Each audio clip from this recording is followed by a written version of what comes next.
What is going on, guys? All right, here's my pricing template. So I have 4 currently. The first one's a SKU specific template, so that means it only reprices the SKUs I want. In this case, it is textbooks. Now this says conservative textbooks.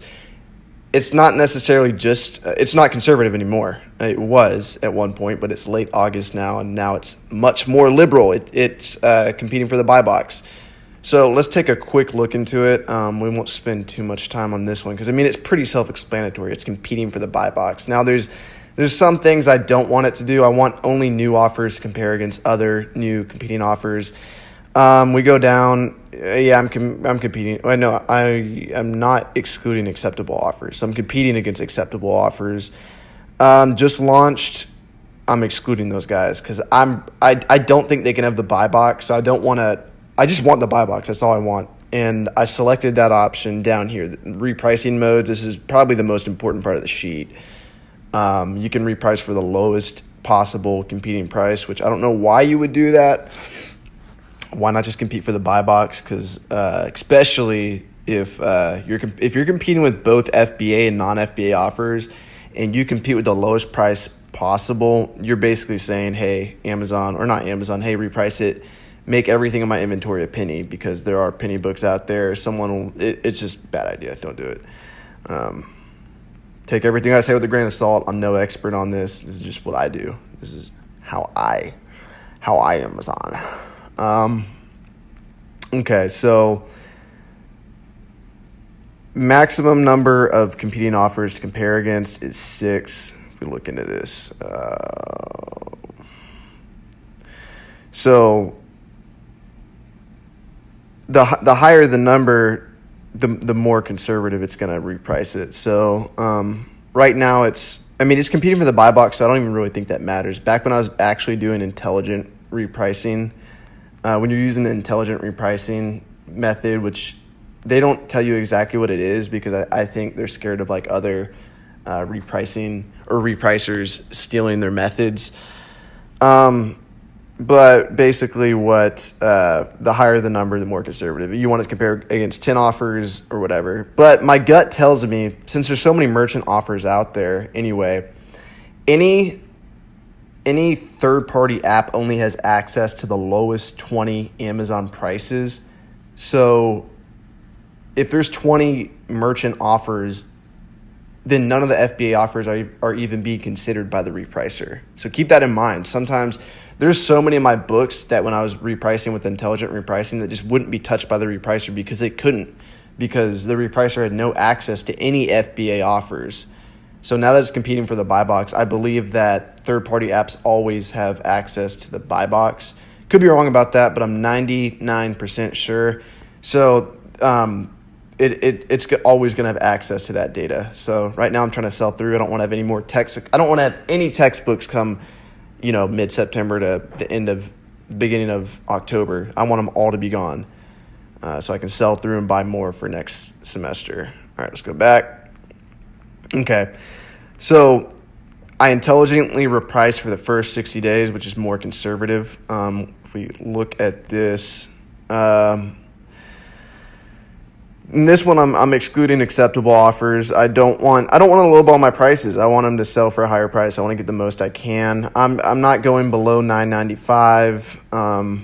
And that's another thing. Like, I can type in that I only want to, on my Amazon inventory page, I can type in I only want to see books that are $9.95, and maybe those books need to be priced cheaper. Maybe it's a glitch or something. So I know $9.95 is a price that I need to look out for, because that's the minimum price that it's going to allow it to. So that's a tip. Maximum allowable price is $1,000, so obviously it's going to float to the top. I'll be able to see that if the repricer screws up. Let's work our way down. I'm competing against 6. I mean, that was like the default. I mean, I could go to 10 and I'd get more bang for my buck. But like I said, my gut tells me that most repricers only have access to 1 or 2 FBA offers anyway.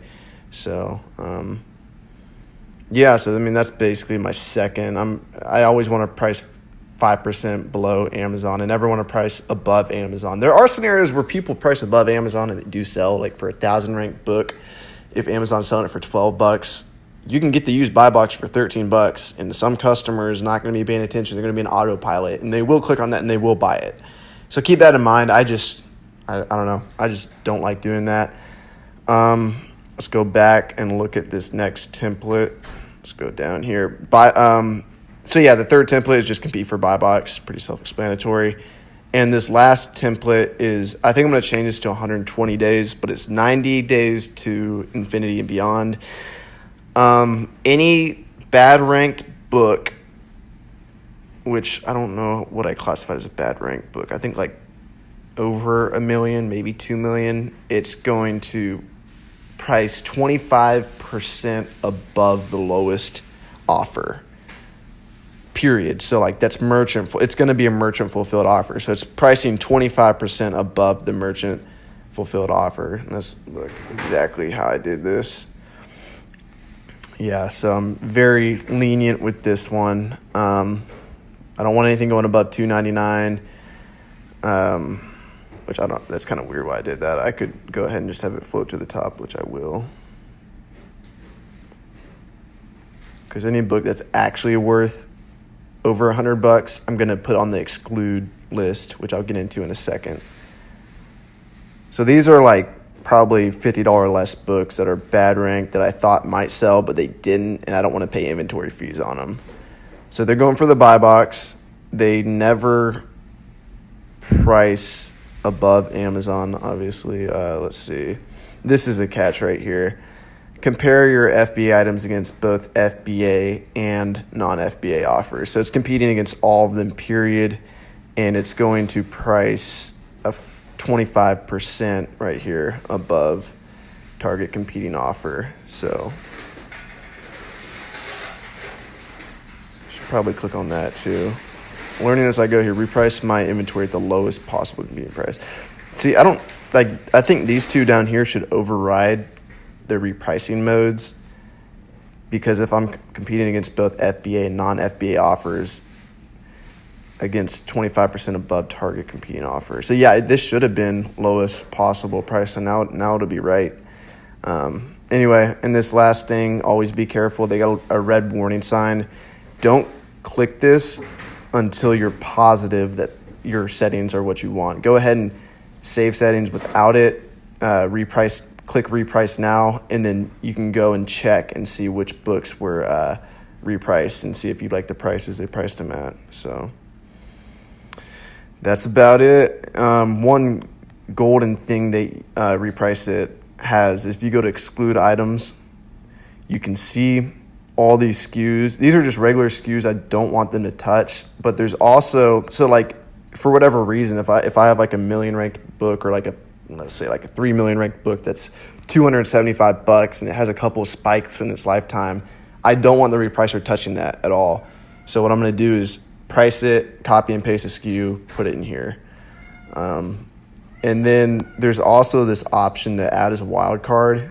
And so what I do when it's not textbook season, I'll put textbook here, and then you got to put the asterisk after it, and then you have to select use as a wild card in any book that starts with textbook, or if you want to be don't use as many characters, you can put text as your SKU, but all mine are textbook.